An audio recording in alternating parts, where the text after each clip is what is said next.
It is, isn't it? I think people starting to take summer vacation. That's a vibe. I mean, not that you guys are, but I think things are slowing down. I get a little bit of a sense I don't already. like leaving the clinic for very long. I get anxious. Yeah, Yeah. that's yeah, that can be tough to deal with. I don't I know. know what I that's just like. like work. I like what I do. That's Of course good. you do. Yeah. Well, wait till you see the next podcast that's coming out tomorrow. Oh, Great. what's that? Politics in the Brain. Oh, you did it. Oh yeah. Great. It was Is pretty. it with Jay or is it with other people? It was Jay, Dr. Marie. Dr. Marie, we hashed it out. Transparency at its finest, and what we're trying to find out is, are we wired to be conservative? Are we wired to be liberal? Feelings versus facts, all that stuff. And instead of pointing fingers, just trying to understand it. And it was, I don't know if we got any answers, but it was a good watch. Yeah, there was a study, Antonio Morao, I don't know how to pronounce his last name, Martins Morao in London. Put up, I'm going to guess, Pete, this study might have come up, or maybe it's what prompted you. It was an MRI study, the structural MRI, so not the one Jay hates. It said conservatives, well, this is the way Antonio summarized the findings. I'll say it this way: liberals feel too much, and conservatives don't feel enough. And the way they discover that was by differences in certain brain regions. So I thought that was interesting. Yeah, we do have a split hemisphere for a reason. I think that for functional purposes, we metabolically have a preference. But don't you think it helps that I like that there's a reason why we feel the way we do, or we think the way that we do, and there's nothing that can be said to be, it's very hard to convert somebody on the political side of it. If you think about like society as an organism, diversity of thought is a critical thing, because the environment could shift and you have to have, other systems involved that can be activated to accommodate that environmental change. And so without diversity of thought, you have no adaptation in the system at all. And so I don't think people see it that way, but it is true. Like you want to have a lot of different people who think a lot of different ways. There's some good value in that. Yeah. What's up, Pete? It's just so hard to explain without offending anybody. It's respect. You're right. Whatever your side is, you have your opinion. We're in America, thank God, and just trying to understand why all this stuff is happening. It's natural. Yeah. Right. Yeah. So I'm just trying to figure out what is why am I not more touchy-feely, Joshua? Temperament is a thing, so and it can be there's a double-edged sword probably to both sides. So I was musing the other day, so the most empathetic people, I find that they actually are more easily triggered. It's a cost benefit, so well, and there's also different skills. If you spend more time like thinking more, being left-brained, which is maybe not a fair way of saying, but we're going to do that for functional purposes. We're going to say that for functional purposes. I'm going to be better at building systems. Okay. But I may not be better at other things, like, I'm not going to be as open. I'm not going to be as good as critiquing systems. I think that's one way of putting it. So you could say that people on the left are better at critiquing systems. People on the right are better at building systems. Yeah. I pulled the confirmation bias at its finest. I found a study from 2011 that said 85% of the people in the mental health care arena are liberal. 6% are conservative, and there's I know that. Yeah. Bunch of stuff that, in between. And I mean, it should be, because if you're going to be a psychologist, you better care what, the other person is saying. And, And, I'm putting contradicting, the MBA point of view versus the PsyD point of view. The MBA side, business side is speed, right? That's where a lot of the people are freaking out with what Trump's doing. Is he's doing stuff at business speed and not governmental speed. Right, and I think that freaks, people out. Yeah. No, you're not wrong. You're not wrong. But they also don't understand the tactics used in business. It's interpreted differently on the government side. Yeah.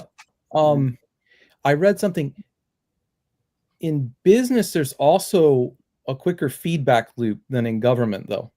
So though you may not necessarily want to use the same management style. So the style of move fast and break things, which was Facebook's motto. Maybe you don't always want to do that with things like, I don't know. Well, I would say maybe is a fair word. Having worked in government, I got a whole bunch of medals and certifications on my wall over here. I'm not upset about people breaking things. It's pretty diseased, and I don't see breaking things as being horrible. Is it breaking things or making mistakes and fixing them fast? Don't be afraid of making a mistake. Well, so that's, this is going to get real political. I don't know. I would want to know what actually is being fixed. Josh's example, the VA, was kind of the first positive example I heard. And I'm almost shocked at that because I know people that work at the VA, and I'm very sympathetic to something that bloated being inefficient. And that's what I hear from friends in the VA. And so, I told myself I need to go back and look, how did they achieve what Josh mentioned about finding clearing all those claims? I'll be really curious to find out. Yeah. Well, it is interesting because you go, well, how do we cut, X amount of percentage of staff, thousands of bureaucrats, and then also do a better job? And there is something that might be hard to explain. Things just don't work well because at any level, there's just not a high level of investment. So for example, in a private company, I'm one step away from every employee, and I care a lot. Okay. That ship's going to run pretty smooth. Okay. Now in a government, you can get several layers removed from anyone who cares somehow very, very, very quickly because it can, not just because it can. It just can happen. And it can happen pretty easily. And the person who's supposed to police that person could not care as well. And the person above that person who's supposed to police that person could not care as well. And it can just happen. And it happens because it can happen. And when someone comes in and shakes it up and like reality sets in, like there's an expectation, just that psychology, that business psychology can fix a system very quickly of like, hey, this is a new order. Like it's shape up or ship out. Like you'll find things clean up quickly. It's get on board or get out. And that's probably what fixed it very quickly. You have no idea how inefficient these systems can be. Joshua, you were in the military, man, and in your training, the reason why you had that training is because you're going to be in a combat situation and you can't freaking think about it. You have to react based on what you've been trained, or you might get off, and well, we just some reality context here. I signed up for 5.5 months of training, which they did over 19 months. They took 19 months to get it done and spent $2.5 million training me. What? Yeah. The government spent $2.5 million training me. That didn't include the barracks that I lived in, which was condemned, mold infested, condemned piping. That didn't include any of that.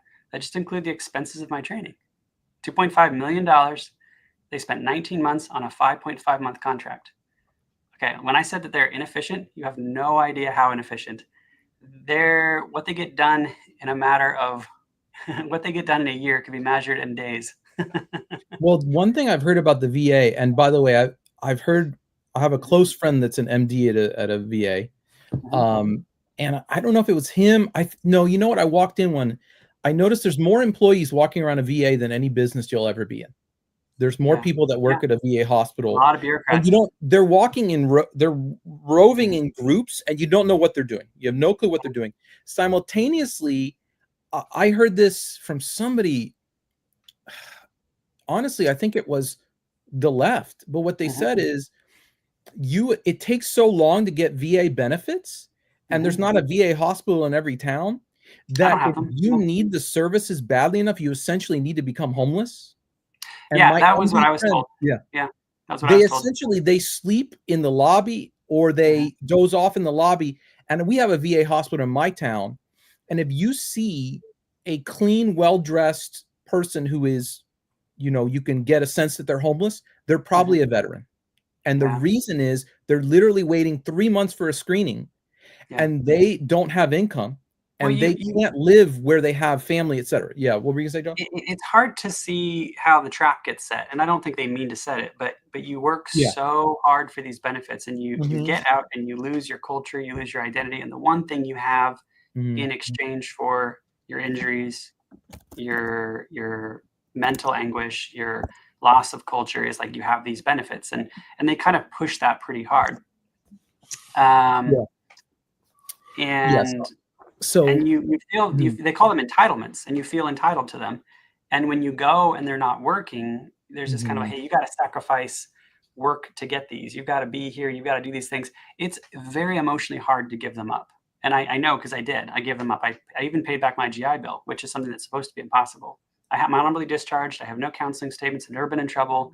If I pay back my GI Bill, I don't have VA benefits. It's a long story. Okay. I may have made somebody angry. Oh no. Yeah, I was a little curious. That's interesting. Okay. I don't care. I mean, it is what it is. I may have filed a few complaints while I was still in the service. I may have called some inspector generals. That may have gotten me in a bit of a hot spot. How dare you, Joshua? I know, right? Yeah. Joshua, question. I don't want you to. Yeah, go on. Question, Joshua. On the mental health side of things, with the military, can you explain what Shark Tank is, and was that a good thing or a bad thing? That's where Shark Attack. Shark Tank, yeah. Yeah. Fascinating. Yeah. I didn't have a traditional experience for my Shark Attack personally, though. Can you tell everybody what it is and what's... So when you first get to basic training, you'll go through an orienting process, and maybe you think you're in basic training, but you're not. Okay. But you go through an orienting process, you get your bags, you get your ACU camis, you get your stuff, you get your standard issue GI stuff. Then at some point they send you to your like basic training camp, and you kind of feel like this has all been hard, and maybe this is like, this is it. I'm in boot camp. But when you actually get to your actual boot camp where it's actually going to start, they do something called the Shark Attack, which is like a reality check. And that's where you've got this bag that's something like 100 pounds or something. And they have everybody like hold it over your head and then drop it down and do push-ups, and then, do what they call burpees, which is you're hopping up and down and doing stuff and kicking your legs, and you're basically doing these exercises, and they'll ask you to do things like everybody has to hold their bag over their head for like 60 seconds. And if anybody drops it, then we have to start over and we have to do these exercises over again. And it's set up to basically be impossible. So you're going to be there for as long as they want you to be there. And you're going to... But the language isn't very nice, is it, Joshua? No. Well, and again, like normal boot camps are designed for everybody to like form some sort of cohesive bond and work together. And that's what you're supposed to be doing in boot camp typically. So, but that's what they changed it to. They went from that Shark Attack to this team-based group thing where they have projects to go out there and in boot camp. At least that's what I thought. Sure. Well, they have a lot of stuff where you'll do obstacle courses and stuff like that. Like I got a chance to go through the Special Forces ropes course, which is cool. You get to see if you can do all that. It's fun. Can you scale? Can you actually physically scale like a 12-foot wall? You know, that's a fun experience. You know, yeah, we succeeded. We were able to do it. Yeah. It's hard. You have to think about body sizes and body types when you're doing that with a squad. Yeah. You know, it's kind of cool. But the breaking down part and building back up, is there value to, like, what mentally is going on? And they took it away. You know all about PTSD. Does that just pile on PTSD, or they changed the name from trauma bonding to shared hardship. What? Yeah, they call it shared hardship. Yeah. So it's no longer trauma bonding. You're doing shared hardship. It's kind of funny. We all joke about it. We all have a fun time with it. Yeah. But it is true. You do bond. And here's something to understand that I think our society doesn't understand at all. We've lost this. There isn't any difference between, the primary ingredient in intimacy is vulnerability. And people act like they don't know that. They really don't. And that's a big deal. It's a really, really big deal. Are you saying that the shark attacking makes people vulnerable, or I'm just trying to figure out where you're going with that? Yeah, yes, you're absolutely. So here's the thing. Soldiers are bonded for life, okay? They say racism dies in the foxhole. People say, like, are there racists in the military? And they'll say things like, no, we all bleed green, okay? Well, Josh, if this was true, then you should berate your wife so you could feel closer to her. I would need to see the research to validate something like that. So here's I'm the thing. sure there are other ways all to feel vulnerability connected. was intimacy. I said that the key ingredient to intimacy is vulnerability. So for example, I said it carefully on purpose. If you have vulnerability that is properly responded to, it will be interpreted as that's a construct that we consider intimacy. What is the proper? Do you mean that after the shark attack, your friends all console you, or do you mean? No, I mean that there's a communal response, whether it be needs are being met, whether it's after or during. So it could be solving a problem. Okay. So in the military, it's a lot of problem needs are met by the shark attack.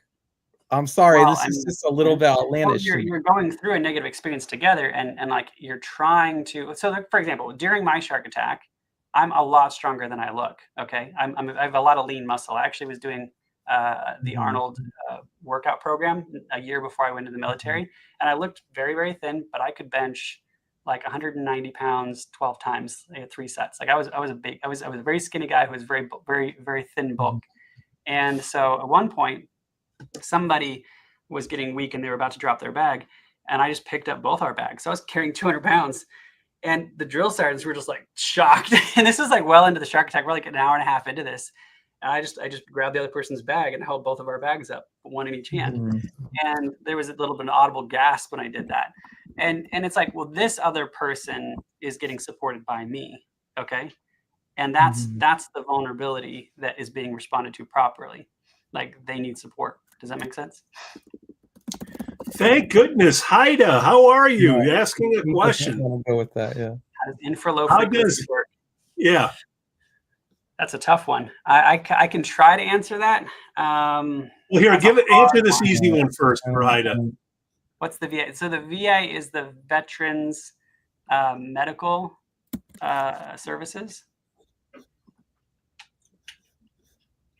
So we're talking about like veterans benefits. So veterans, but infralow frequency. I don't know if Anthony can help me out with this one because it's tough. But it goes by like 6 different names. I think the Germans call it infrafluxing waves. Oh, interesting. There's the infraslow, which is higher frequencies that are still very slow, like 1/10 of a frequency to like 0.002 hertz. You know, that's like one every, 6 minutes or something. And then you have really low, ultra low waves that are all part of a subset of ultradian rhythms is what they're called. They're called ultradian rhythms. Interesting. And infralow is some of the lower subsets where you're in frequencies that has some slope oscillations that are in the, they're days, months kind of cycles, maybe even longer. And I think the most commonly used by the author method, I believe, though I don't believe that's exclusive at all, but it's most popularized by the author method. And the training and software systems are sort of halfway proprietary and not entirely, completely, and totally published. So we don't have all knowledge of what it's doing. Does that make sense? Whereas InfraSlow, you do. That's my understanding. So you can recreate InfraSlow in other software systems just by reading the literature that's been published on it. Whereas you cannot do that with InfraLow. That's my understanding. Josh, would a simpler or like a more basic level be that these things are all working on the glia, and the glia, I don't know if you covered that. The glia we think that's true. We think okay. We think so. Yeah. So Haida, those are the glia are not molecules, they're cells in your brain. They're actually more numerous than neurons, Jay will tell you. And you have something like maybe 10 times as much glia as you do neurons. And they're responsible. I think Jay has said they're responsible for all metabolism in the brain, apparently. And they're responsible for all of the electrical activity in the brain. And when the gist is, overall, is when you turn glia on, you turn the EEG off. And that's very useful, I think, as Josh can attest, because if you know Jay's work, and Joy and Johnstone's work, we all have way too much basically frontal brain waves that shouldn't be there. And so when you turn the glia on, you are turning that off.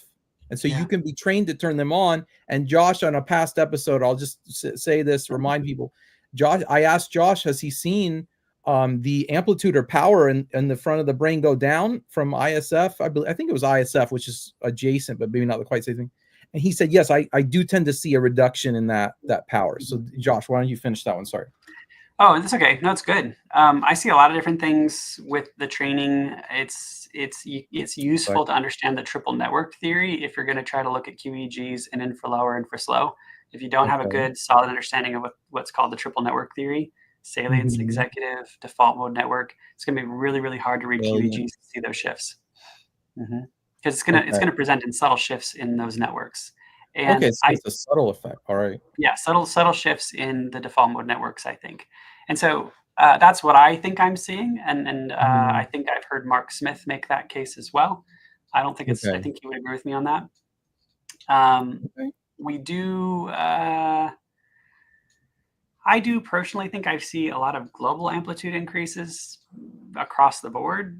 Some people think, oh, I see more theta. I'm like, well, I see more of everything, so that doesn't bother me. You know, sometimes that's what I think I see. And I consult on cases. People make a lot of interesting claims that are concerning. I don't really think it's a problem if you haven't gone through the optimization process yet.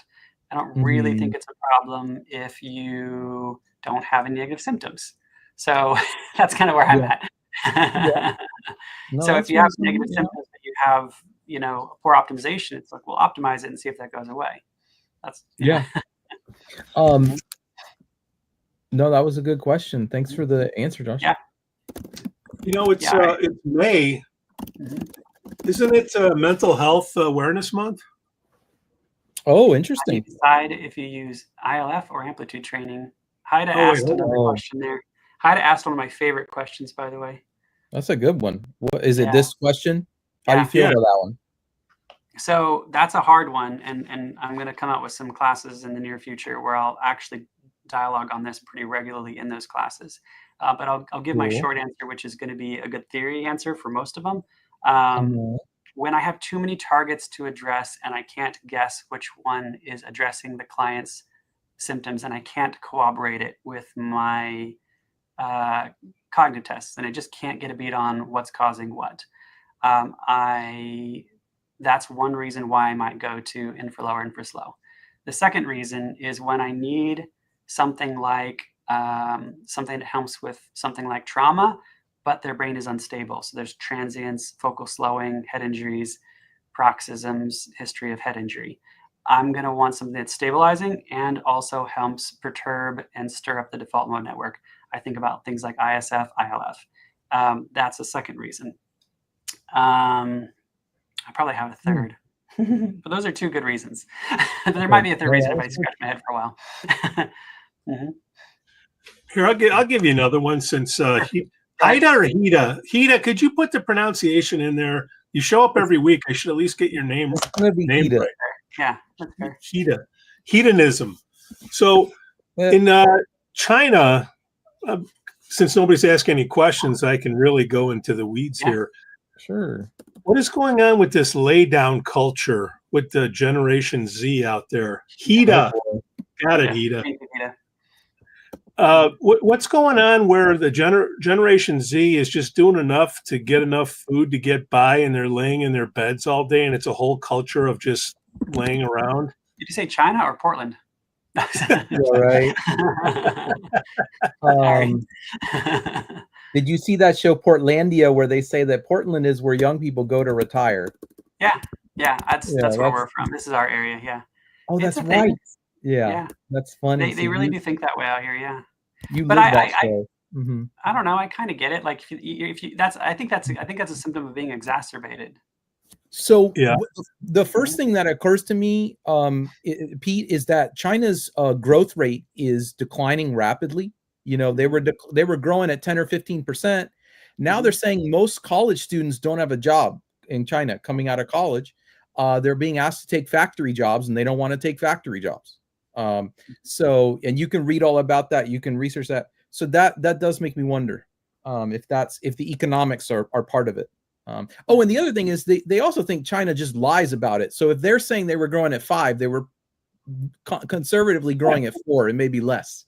So that's the other thing. The picture in China is always worse than what you think. One last thing about China, because they had that one child policy, and because the economics aren't as good for women, one man is usually expected to take care of 2 sets of grandparents. So that's another thing I'm hearing is very demoralizing about living in China.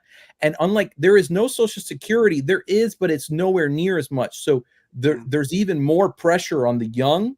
Oh, and then Asian culture in general is the young take care of the old, and they live intergenerational household. So anyway, that's everything I've thought about. At some point, you're just exasperated and you're not up for the fight, you know. I mean, it's a silent protest, I guess, and I just wonder what you know, what's the mindset? It's like, well, I can't do anything, so I'm not going to do anything. Work, though. It does work. It may not be a highly intellectual, like intentional protest, but it does work. That's how the last monarchy fell. Nepal was the last monarchy, and they just simply they said there's all kinds of revolts and nothing worked. Eventually, at one point, they said we won't go to work, and the whole country just didn't go to work. And a month later, the king said, "Fine, you win." Stepped down and gave up the government. From your lips to God's ears, Josh. So just because that we would love that dictator to not be there. But Pete made me think of something. So I think they say it's mainly about the young men. And I've read several articles now that women in China, you know, we've heard about the dating game being hard here. Women in China, and this is not Anthony saying this is sociologists, okay, they're the most selective. And it's the kind of thing where if, you know, all these things, if he can't buy you a house, if he can't house your parents, you don't even go on a date with him. And I have friends who are from mainland China, and they've told me it is the most materialist culture on earth. You know, they're the ones known for the $20,000 handbags, even more than here, right? Luxury goods, that's the largest growth market, or it was, for luxury goods. And so I'm wondering if it's young men coming out of college, they're seeing, similar to young men here, but maybe even worse, seeing that they don't feel up to the task of sort of meeting these societal obligations. So here we got a question from PNQ. PNQ. We might have a disagreement on this one, because I know that this is not like, there's no consensus on this one yet. I have a different opinion than most people. All I'll say is what Andrew Hill said on this. I'll read it and then I'll say what I hear. He said, what PNQ says, when is it risky to train alpha due to alpha rebound effects? Which regions of the brain does alpha have a greater risk of alpha rebound? So I kind of feel like it's global. It can rebound. At least I've seen it rebound in multiple positions. I did hear Dr. Hill. He said, if you are having trouble changing alpha, usually lowering it, try addressing on any other problems that may be going on in that area. So I think he gave it, like, if there's too much theta or delta or beta, see if you can reduce that first, and then you may have better luck with the alpha. Here's Josh's answer. I don't seem to have trouble with alpha training unless there's some instability. You know, if they don't have paroxysms, if they don't have bilateral sharp subtransients, if they don't have some focal slowing, they do really well with alpha training. A lot of the weird symptoms that you would have, if I tell them that those are normal, they don't fixate on them, they don't over pathologize them. They just kind of let them go by, like, oh, I have funny dreams or something like that. I have some funny sensations, and they kind of normalize it and they're okay with it. I think the alpha rebound is a temporary thing. When I do post maps, I see coherence drop, not increase. I see alpha frontal drop, not increase. I see temporal alpha drop, not increase. And I think everybody understands, I hope, that you see that temporal right side alpha that's associated with trauma significantly decrease. And we didn't train it there. We trained at the back of the head. We trained alpha down on the back of the head, and it improves all those things. Why? Because, and this is the theory that some of us have, that when you are telling alpha about alpha, alpha can improve alpha, that it's more of a self-orienting mechanism. Just like infra-low, we were talking about earlier, that's not exactly operant conditioning. Siegfried Othmer calls it system signaling. He doesn't want to call it operant conditioning. He wants to call it system signaling. It's not training up infra-low. It's signaling that system, and it's just more engaging it rather than training it. And with alpha, we aren't telling it what to do when we're training it down so much as we are telling it about itself. And there's way too many improvements for us to be guilty of training it. That's my pick. So. Now, some people have other experiences. I would look way more, if it was my client, and I could be wrong for you because there could be exceptions, but when I have a client that has side effects, I look very, very, very, very closely, even for small instabilities. And that's generally what I find. Now, if there's an exception, I apologize, but that's usually what I'm used to finding. And that's the story that has made sense so far for me. And I have seen Ruth Lanius comment on that, and it does make sense with her lectures. Well, Pete just did a podcast on who's most prone to side effects, and I was able to listen to the beginning, and Jay kind of says, similar to what you're saying, he says, if you're worried about neurofeedback side effects, let's look at what causes any mental health side effect. Let's look at psychiatric. He says what causes most medication side effects is subclinical epileptic seizures, and he points to a Ron Swanson study that says it's like 80+% potentially, that if a medication isn't working, this is probably the reason. So I think you're onto something there, Josh. Yeah. And it doesn't have to be big. It can be pretty small. And a lot of people miss them. And in the book, the Neurofeedback for All book, I put a case study in there, which was a client who had very large, sharp, slow transients in their frontal lobe that dropped their cognitive scores in testing into a clinical level, and it averaged out in the processing, which means that if you ran it through QEEG or if you ran it through the spectra, you wouldn't see it at all. You had to look at the raw data to see it. It averaged it out because it only happened like 3 times. And it didn't add up. It averaged out. But it was responsible for the poor testing. That's like when Jay tells the story about the neurologist that he did the cognitive performance task to, and that neurologist said these subclinical epileptic things in my, it was in the doctor's head. He's like, they don't matter. And Jay's like, actually, if we go to the tape, go to the EG, every time you had one of those is when you got a question wrong on the performance task. So that's what you're reminding me of. That's cool. Yeah. And I could be wrong. I'm in the process of learning ERPs. I'm in one of those mentoring groups with Yuri, and I'm going to take my time. But I believe that you can pair the CPT with the QEEG, and that's one of the ERP models that exists out there. And that's one that I'm fairly excited about because doing exactly that. I want to see my omission and commission errors, and I want to see if there's anything problematic that happened at that time consistently. That's good stuff. If this is Mental Health Awareness Month, that means we have 30 days to appreciate mental health. That's what everybody who does a group, we only do this for 1 month. Yeah, go on. Well, I'm going to be funny and serious all in the same breath here, and hopefully you can pick it apart. If May is when we're doing it, it's probably because we came out of spring, and unfortunately, people are getting a renewed energy from their winter rest, and whatever bad feelings that they had, they didn't have the energy to take it out on themselves then, but when the spring happens, they do. And so bad things happen. And now we have this mental health awareness. My question is, since nobody else is asking a question, I told you, if they don't ask, I got to come up with stuff. Is there anything you can do like in February or March to help people with their front left, imbalance, to kind of ramp them up to get into the spring so they feel better? Spend more time outside. Go for walks. But if you're like in the Pacific Northwest, it's always raining and Yep. It's definitely not the same experience out here. Yeah, it's definitely not the same experience. We get a lot of rain. Yeah, you can count on both hands how many times we get sun. So get a sun lamp. Is that what you're saying? That's our neurofeedback episode. So here's the thing: we don't know all the variables that matter. You could get a sun lamp, but you would be missing out on like the blue light. Now you could try and do like Dave Seaver's, blue light glasses. So you wake up in the morning, you pop these bad boys on, and you do stimulated blue light. Dave Seaver's a pretty cool guy. This is like another piece of the puzzle of what do you get when you go outside. Well, ideally, you'd get like grounding, literally grounding. Like that you would have the negative electrons, leaving your body because your feet are on the ground. You'd have blue light stimulating your eyes, like something like this, and then you'd also have the artificial light, some sort of light exposure. But we don't even know if that's all that matters. Like, you understand, we developed out in the real world. We didn't develop in these concrete jungles.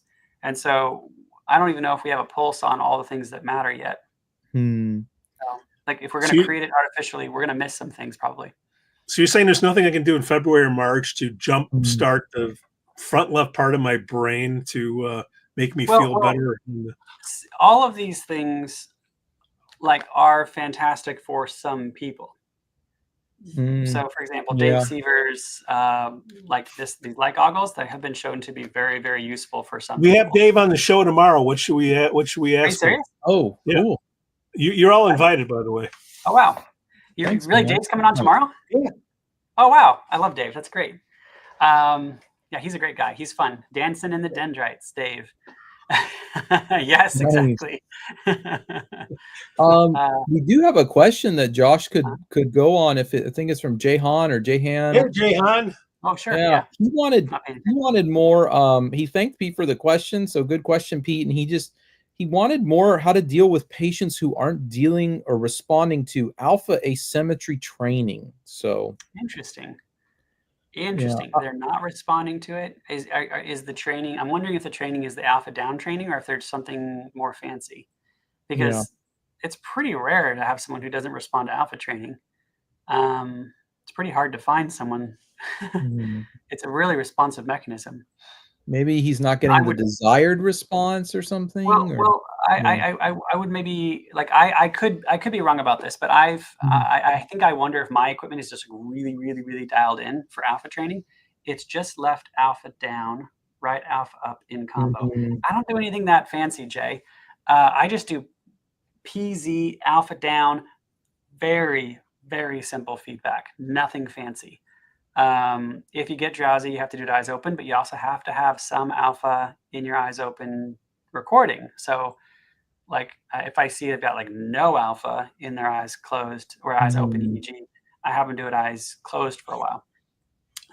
Though Ruth Lannis's research on PZ alpha down is primarily on eyes open subject, which I'm fascinated by, because your PTSD patients don't have a lot of alpha in their eyes open. So I don't know how she did that, but that's interesting. I get really good results having them do it eyes closed. You have to make sure they don't get drowsy though. And I just do PZ, back of the head, down train the whole thing. It resets the network, and you don't really need to worry about micromanaging anything too complex. That's why when I saw your question, Jay, I was like, are you doing something complicated? Because you don't necessarily need to do something complicated with alpha. It really just orients and corrects itself a lot of the time. When you train it down on the back of the head, it improves more than you think it'll improve. So PNQ had the same follow-up I had. He says, did you say that downtraining alpha at PZ decreases the right back alpha? And then he asked a follow-up. That's cool. So that I'll let, and then he said, what if someone already has low PZ alpha? And what I'm going to guess the answer is that is a database telling them that they have low alpha in the back PZ, and Jay does not like databases like that. So I'm going to guess that the person actually doesn't have low alpha back there, but I'll let Josh. Well, you know, I've seen all kinds of crazy maps over the years where somebody had high alpha eyes open and low alpha eyes closed. And you're like, what is happening here? Because you're thinking about, I confused my files. I named these wrong. Clearly, this is their eyes closed, but wait, those are eye blinks. This is really weird. Like, you know, so there's all kinds of crazy stuff that happens in the real world. If you look at hundreds and hundreds of cases, you get really interesting people out there. And those are just vigilance issues. Those are non-specific vigilance dysfunction is what those are. And, you know, I do kind of find it beneficial to do a little bit of sensory motor rhythm training. And you can do some, I find infraslow to be some vigilance modulation as well. But as long as their brain was stable, like no transients, no paroxysms, no focal slowing, I would just train alpha down on the back of the head and kind of reset that mechanism a little bit. And it's a very forgiving, very broad way to cover a multitude of problems. And it does, like, as I said, I regularly see phase improvements, symmetry improvements, amplitude improvements. And I didn't tell it to do all those things. And I just trained alpha down at PZ. That's all I did. Really cool. I got all those things on most cases. And I just did one thing. So, and why do they do it at PZ versus OZ? I know there's like 2 different alpha generators there, is what I think. you have a couple. You got like 4 total. You have one at O1, O2, one at PZ, and then one deeper down in the thalamus, I believe. Jay would know. So, but they traditionally started training at PZ to get away from the chair.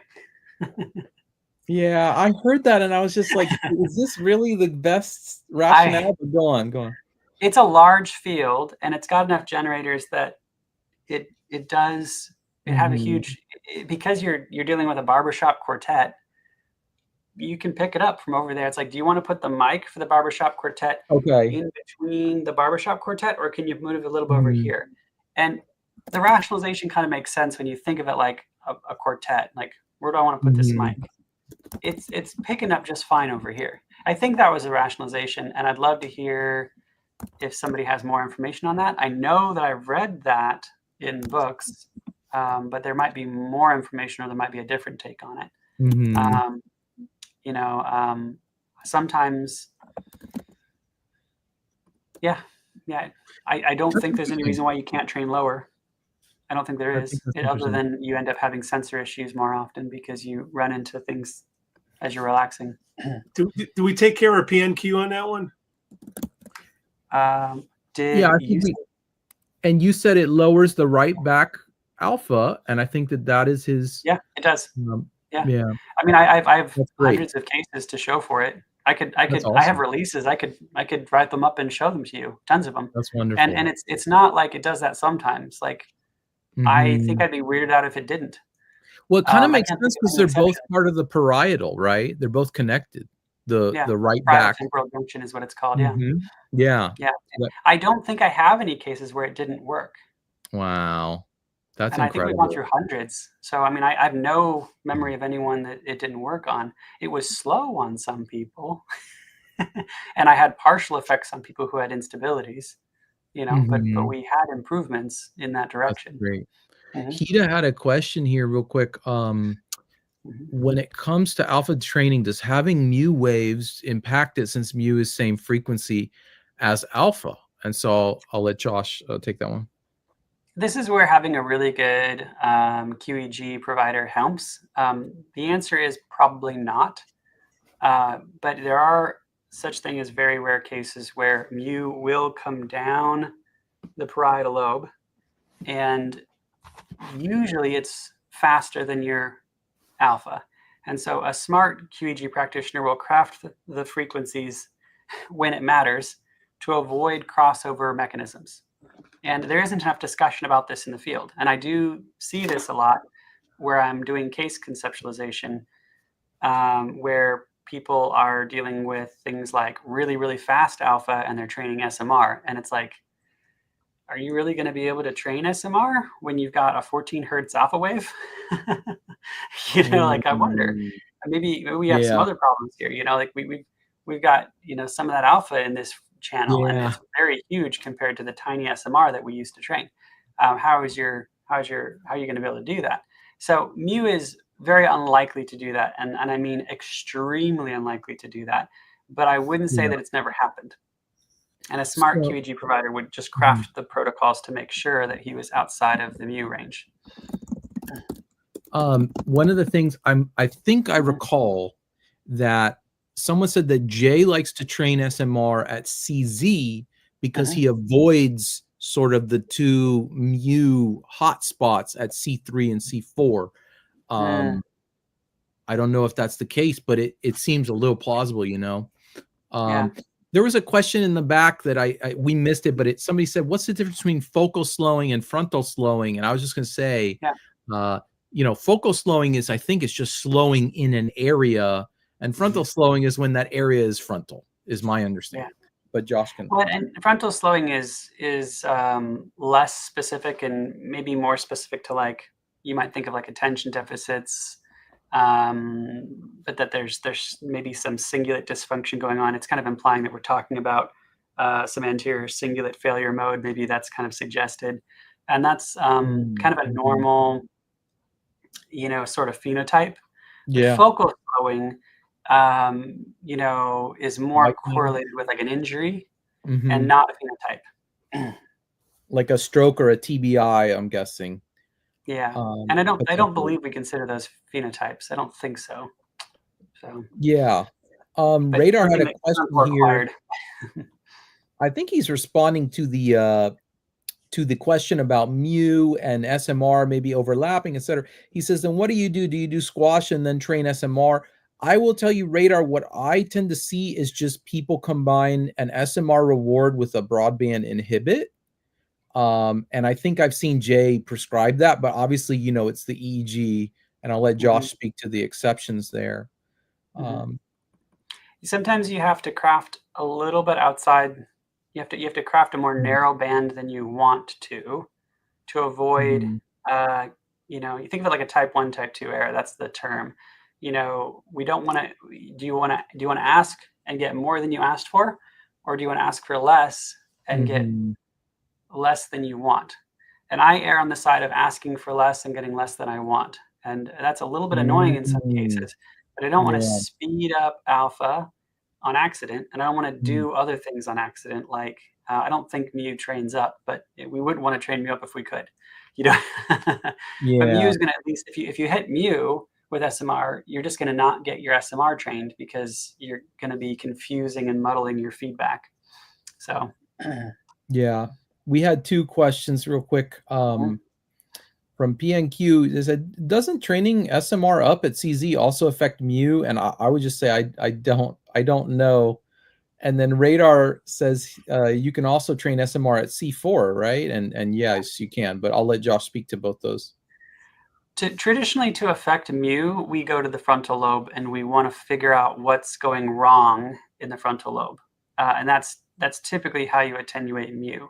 I'm not saying it can't be attenuated by central work, but traditionally we're more thinking what's going on more in front of CZ, and we're looking for things like anterior cingulate gyrus failure modes, tonic theta, overcoherent alpha, beta, frontal lobe spindling beta, or something else. And something like that going on up here is going to be usually, or drowsiness maybe, I don't know, could be the trigger from mu.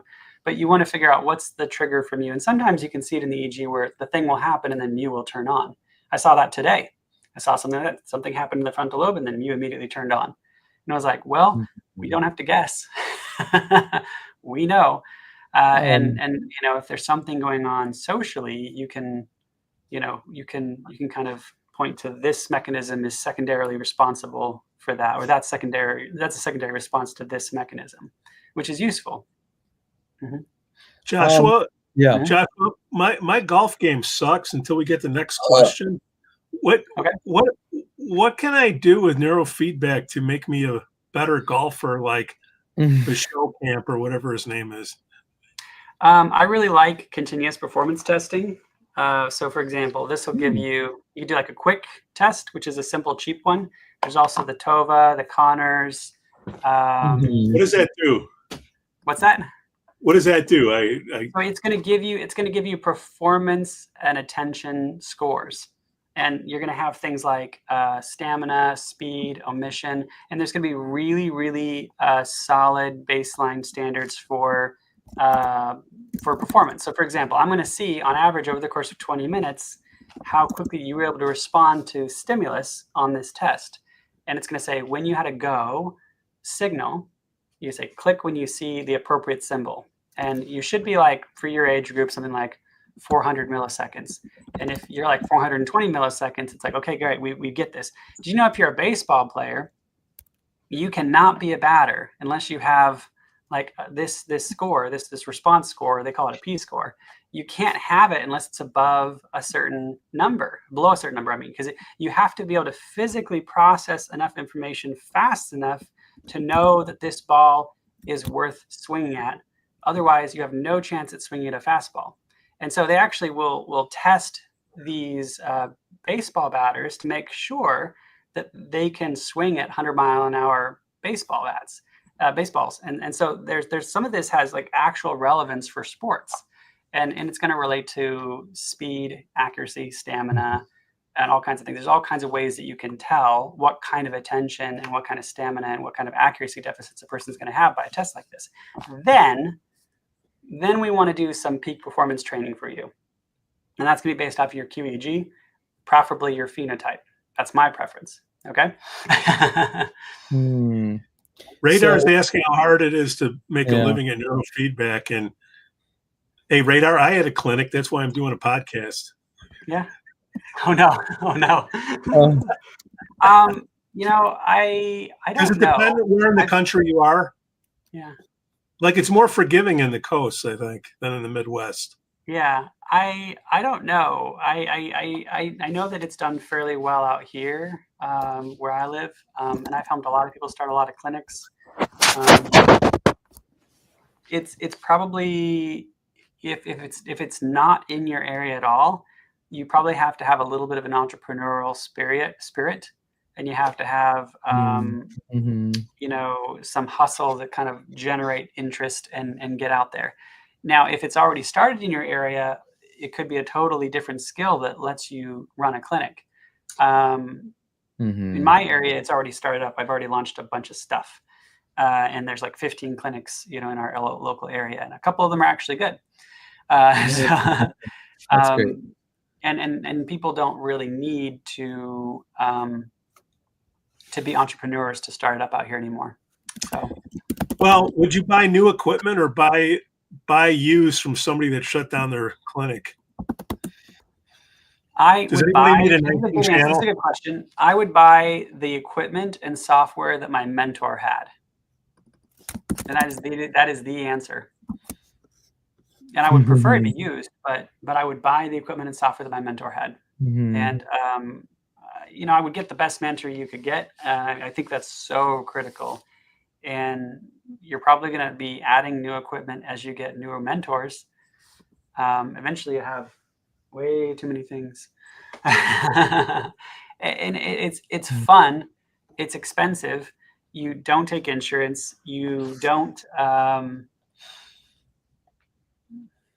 You have a higher expense than the average therapist. You don't generally charge more than other therapists because you're cash pay. So it can be a harder life, but you do get to hear really cool stories on a regular basis from clients, especially when you have 100 people come through the door every week. Would you recommend partnering up with a PsyD so you can get insurance? You mean like Greg Charbonneau does up in Seattle, the Greenleaf, I think it's called. Yeah, but I mean, if you're just if you don't have a degree and you're just putting up a shingle and doing it, you can't get insurance. You need money. I don't know if I think it's different from state by state, and I would say that I think that Greg Charbonneau can charge for the QEEG assessments. I would be really surprised if he can bill insurance for the training. I could be wrong. I'd be really shocked if he could. And if he could, I might restructure my whole practice to be able to do what he's doing.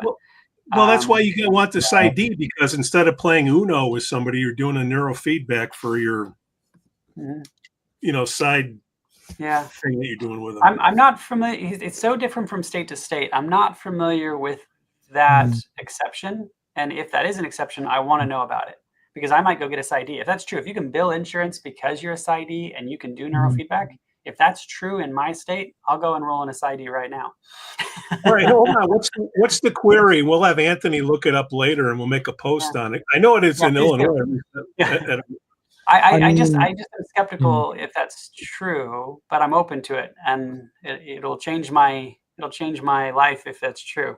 I'll tell you that in the state of Florida, you need to be a licensed mental health counselor or have a degree in a mental health field.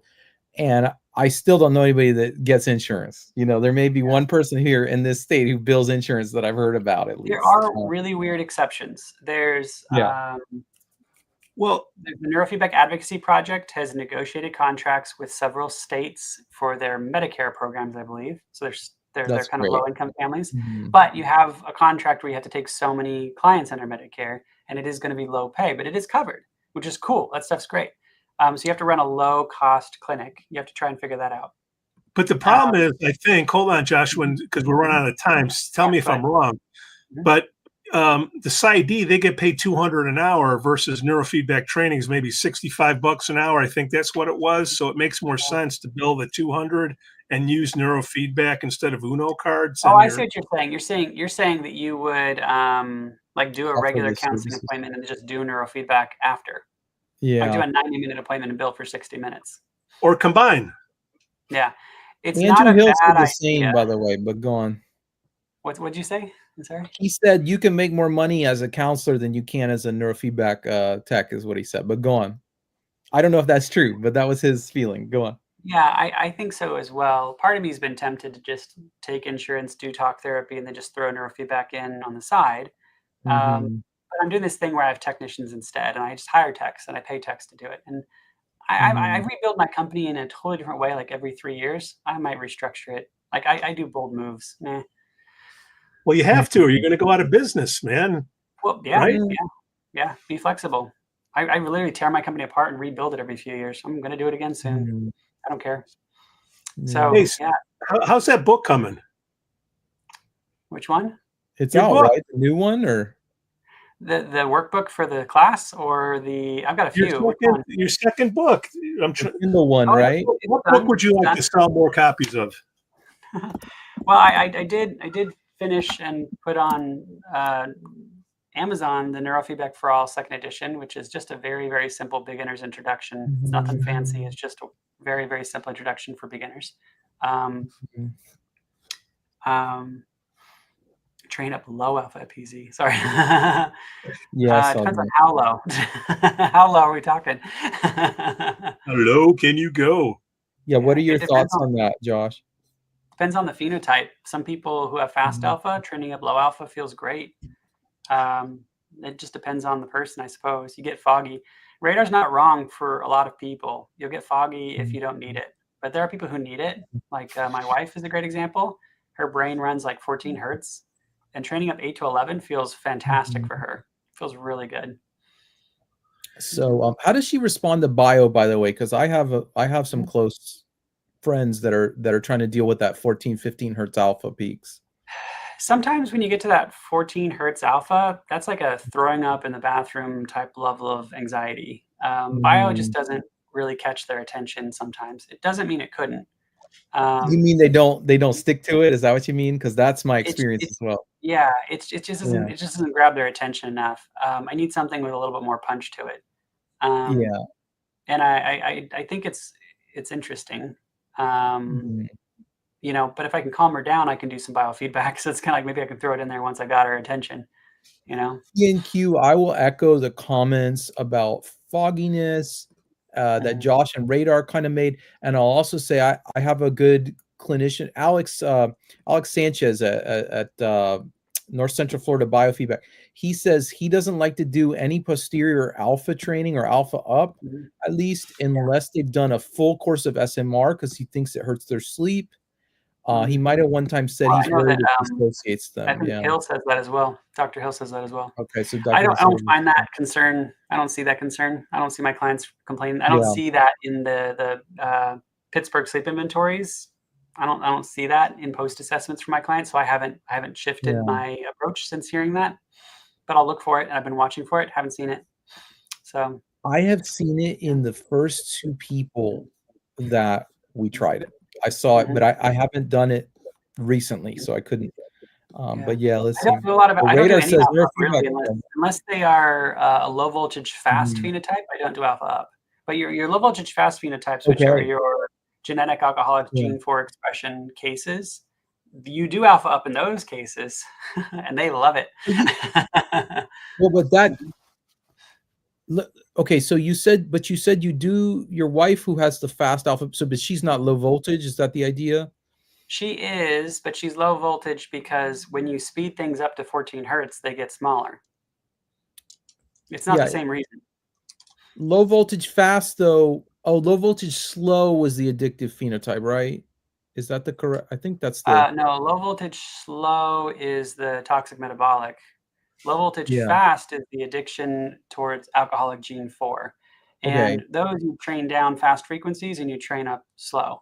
And in the fast alpha variant, which is where, you know, it might be related to serotonin. Some people think that you train down the faster range of alpha and you train up 8 to 11. They also usually have high beta. So you train down the high beta like Michelle does, my wife. But most of them are usually just no alpha, tons and tons of beta. You train down the beta, train down the beta, train down the beta. After about 15 sessions, you start to get some alpha, and then you train up the alpha or you do alpha theta. And then they feel great. And it's like fantastic. They love you. Yeah. Okay. Yeah. That's good to know. They'll like break a sweat when they start producing lots of alpha, and they'll say all kinds of stuff like, "Oh man, I don't need to drink because this is literally what I go for. I want this feeling." So why does everybody get so excited at the end of the show when we're out of time? Everybody, Radar, PNQ, everybody, that Hita, thank you for showing up. Who else showed up here? Let me see. Jahan, that's who I was looking for. Addie Smith, Joe, thank you for showing up.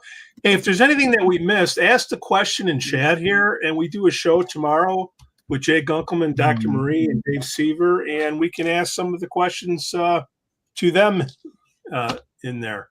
Yeah, do that. I know you asked about mentoring, and I'm trying to form some mentoring groups. You know, there's just not a lot of openings, but I'm always willing to consider somebody. It depends how flexible they are. And we only use WinEEG. That's all we use. So good to know. Okay. Joshua, what's your website? Neurofeedbackcare.com. Anthony, tell us about that chat group. Come on, baby. Yeah, we do several groups on Facebook, but Science and Technology Discoveries, and I like the Brainmaster group as well. No product favoritism here. It's just a good group. And so, yeah, everybody's welcome on there. We look forward to seeing any of you. Any questions? I'm sure Josh is very helpful. He's very helpful too. So, and then Pete at neuronoodle.com. Pete at neuronoodle.com. If we left somebody out, see you next week, boys. Same time, Wednesday, 6 p.m. Central, 4 p.m. Pacific, 7 o'clock Eastern. Peace out, y'all. Thanks, guys. Bye.